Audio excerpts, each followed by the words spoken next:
Individual stocks, mutual funds, or index funds. What is the best option when you want to invest in the market? It's a $1 million dilemma that often plays out in every investor's mind. Hi, my name is Gio. Hope you're doing well. In today's episode, let's look closely at individual stocks, mutual funds, index funds, and what's the difference. But before we jump into the market, you can make your first investment in the like and subscribe button. Let's get right into it. First of all, let's be clear, there is no right or wrong choice of priority between individual stocks, mutual funds, and index funds, and they are not mutually exclusive either. Let's start with individual stocks. When you buy stocks in individual businesses, you become a part owner of the company. That means you get a share of the profits or losses based on how well the company does. For example, suppose McDonald's Corporation earned 4.5 billion after taxes in profit, and the company's board of directors decided to issue 2.46 billion of that to the company's stockholders in the form of cash dividend. This works out to $2.44 per share. If you own 1,000 shares, you will get $2,440 in cash. But if you own 1 million shares, you will get $2,440,000 in cash. Investors who have bought ownership in successful companies in the past have grown rich.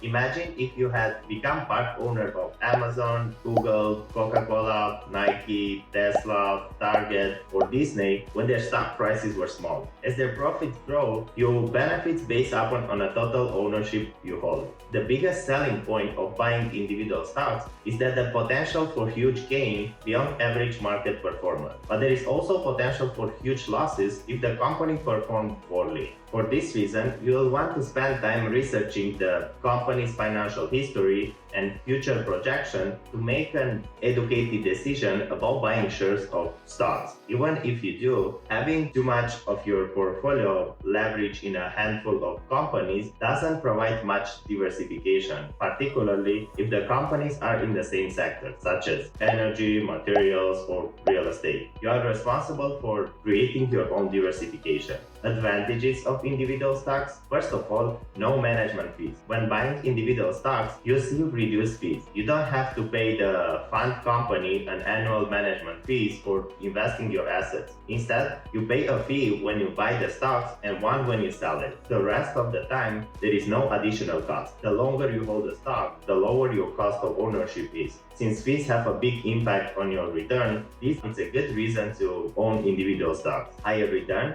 stocks have given one of the highest historical return among different asset classes over the long term. If you are looking for growth in your portfolio, investing in equities in stocks is usually the way to go. Highly liquid, mass stocks trading on a major exchange can be easily bought and sold. This liquidity gives investors the flexibility to convert their stocks into cash if they suddenly need it in a hurry. Disadvantages of investing in individual stocks: lack of diversification. With individual stocks, it is harder to achieve diversification. Depending on what study you're looking at, you need to own between 20 and 100 stocks to achieve sufficient diversification. This means that you will have more risk investing in individual stocks unless you own quite a few stocks, not enough money to diversify. Achieving this diversification is harder the less money you have, especially when you start investing. Time consuming. When you own individual stocks, it requires more time for you to monitor your portfolio. You need to ensure that the companies you have invested in aren't having business problems that could wipe out your money. You also need to monitor industry and economic trends. You are your own portfolio manager, so you must spend the time to ensure you are not holding a bad position.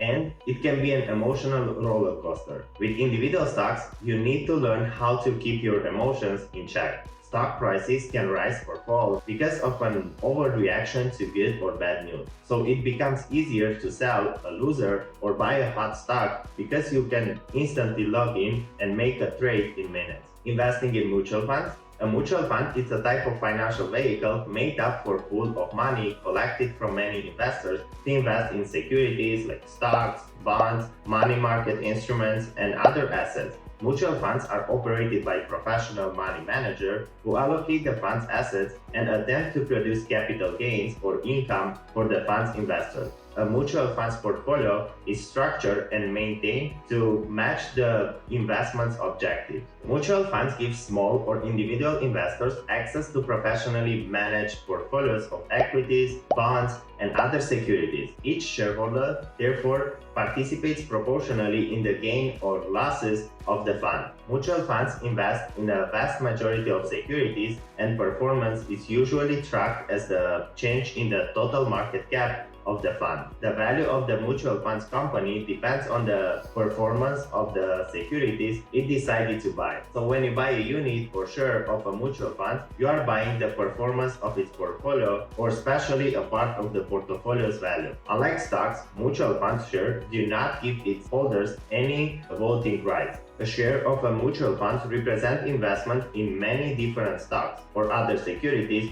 instead of just one holding. A mutual fund is both an investment and an actual company. This dual nature may seem strange. When an investor buys Apple stocks, he buys partial ownership of the company and its assets. Similarly, a mutual funds investor is buying partial ownership of the mutual fund company and its assets. The difference is that Apple is the business of making innovative devices and tablets, while a mutual funds company is the business of making investments. Mutual funds are divided into several kinds of categories representing the kinds of security they have targeted for their portfolio and the type of returns they seek. There is a fund for nearly every type of investors or investment approach. Other common types of mutual funds include money market funds, sector funds, alternative funds, small beta funds, target data funds, and even funds of funds, or mutual funds that buy shares of other mutual funds. Advantages of mutual funds: affordability. You can buy mutual funds in smaller denomination. Diversification. When you invest in mutual funds, you are investing in a diversified portfolio of investment that can include a mixture of stocks, bonds, and cash, depending on which mutual funds you choose. Diversification can reduce risk. If the investments are spread out among different asset classes, geographic region, or industrial sectors. Flexibility. You can buy and sell mutual funds pretty easy. You can also reinvest your distribution in additional fund units. Professional management. A portfolio manager does the research and analysis required to find quality investments to hold in a portfolio. Variety. Mutual funds come in many different categories. You can invest in mutual funds that cover the main asset classes like stocks, bonds, and cash, and different subcategories. You can also choose specialized sectors such as technology, healthcare, or precious metals funds. Disadvantages of mutual funds: fees. All mutual funds have fees and expenses that reduce your investment. Many of them carry costs through sales charges, annual expenses fees, and penalties for early withdrawal. You may also be charged a commission for each mutual fund's purchase and redemption. Lack of control. You have no control over the investment holdings since the fund is managed by a professional fund manager. No guarantee. There is no guarantee in the performance of your mutual funds, and it could technically go to zero if the underlying holdings all went to zero. Volatility. Mutual funds can experience market fluctuations and sometimes provide returns below the overall market. The level of risk and returns depending on what the funds invest in. Rebalancing within the fund. When a mutual fund buys and sells a stock, it triggers a capital gain and losses. The capital gains are passed on to the investors. And the last category is investing in index funds or ETFs. An index fund is a type of mutual fund or exchange traded fund ETF that holds all or representative samples of the securities in a specific index with the goal of matching the performance of that benchmark as closely as possible. The S&P 500 is perhaps the most well-known index, but there are indexes and index funds for nearly every market and investment strategy that you can think of. You can buy index funds through your brokerage account or directly from an index funds provider, such as BlackRock or Vanguard. When you buy an index fund, you get a diversified selection of securities in one easy, low-cost investment. Some index funds provide exposure to thousands of securities in a single fund, which help lower your overall risk through broad diversification. By investing in several index funds, tracking different indexes, For example, you might put 50% of your money in stock index funds and 50% in bond index funds. The most obvious advantage of index funds is that they have consistently beaten other type of funds in terms of total return. The main reason is that they generally have much lower management fees than other funds because they are passively managed. Instead of having a manager actively trading and a research team analyzes securities and making recommendations, the index funds portfolio just duplicates its design index. Advantages of index investing. Warren Buffett once said, a low-cost index fund is the most sensible equity investment for great majority of investors. And it's clear to see why. Low cost, because index funds take a passive approach tracking an index, it has lower management fees than an actively managed fund. Requires little financial knowledge. Index investing is relatively easy compared to building your own portfolio.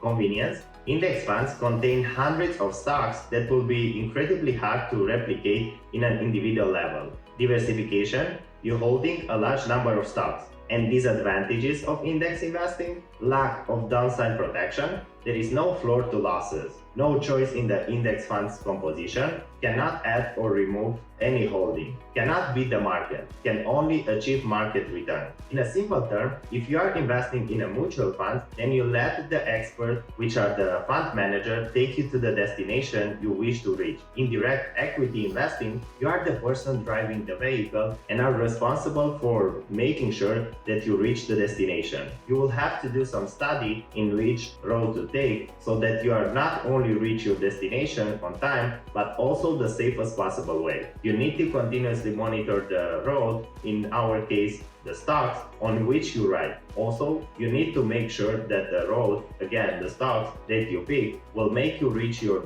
desired destination without any accident. Exchange-traded funds come with risk just like stocks. While they tend to be seen as a safer investment, some may offer better than average gain, while others may not. It often depends on the sector or industry that the funds track and which stocks are in the fund. Stocks can and often do exhibit more volatility depending on the economy, global situation, and the situation of the companies that issue the stock. ETFs and stocks are similar in that they both can be high, moderate, or lower risk investment based on the assets placed within the fund. Your personal tolerance for risk can be a big factor in deciding which might be the better fit for you. Both have fees and taxes, and both provide income streams. Every investment choice should be made based on the risk involved for the individuals and their investment goals and strategies. What is right for one investor may not be for another. Keep the basic differences and similarities in mind as you research your investment.